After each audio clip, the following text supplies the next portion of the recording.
Жалпыңыздарга салам. Азыр биз Бишкек шаарында жайгашкан Гареева атындагы ботаникалык бакчанын мөмө жемиштер лабораториясында турабыз.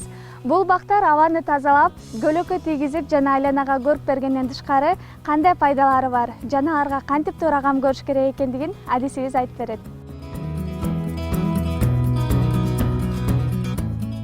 Мөмө жемиш бактар лабораториясы негизги максат жумуштары эң биринчи негизгиси көчөттөрдү өстүрүп, анан көчөттөрдөн жаңы сорт чыгарып, анан мурунку чыгарылган жаңы сортторду сактап калуу максатында иштейбиз. Көчөттөрдү өстүрүп ыкмасын азыр мен силерге көрсөтө кетем. Биринчи эле алма бактай болуш үчүн биринчи көчөттөн башталат, питомник деп коебуз.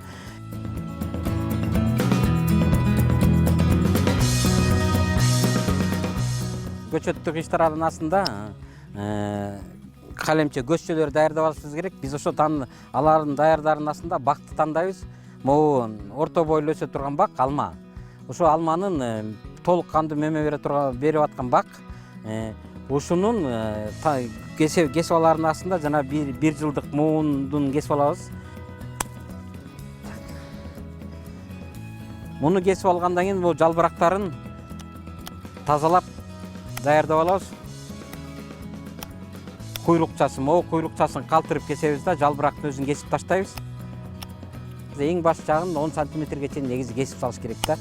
Тияк жагы жарабай турган бутак болуп эсептейт. Мына бул жарай турган биздин бутагыбыз. Муну алып барып азыр кыйштыра турган жерин көрсөтүп берем.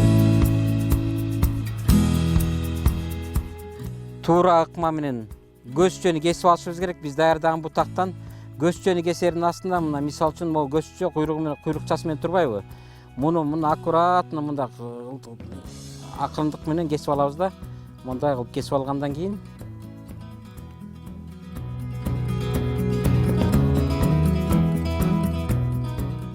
көзчөнүн эки камби деп коебуз, эки точкасы көрүнүп турбайбы? Ушунусу кичинекей кабыкча менен чыгыш керек да. Бул эң илдеттеги жумуш.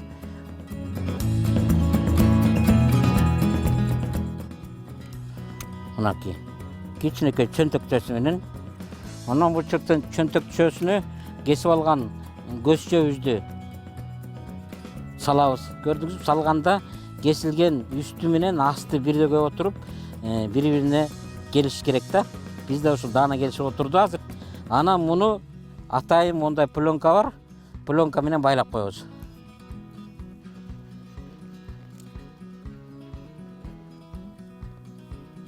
Мынакей болду даяр. Мына ушул ыкма питомник көчөттөрдү көбөйтүү ыкмасы ушундай болуп эсептелет. Бул көчөт эмки жылы күздө даяр болот да. Могу кыйштырган көзчөбүздү биз эмки жылы жазында көзчөнү кесип таштайбыз да, ошо кыйштырган көзчөбүздөн биз кыйштырган өзүбүз каалаган бак өсүп чыгат да.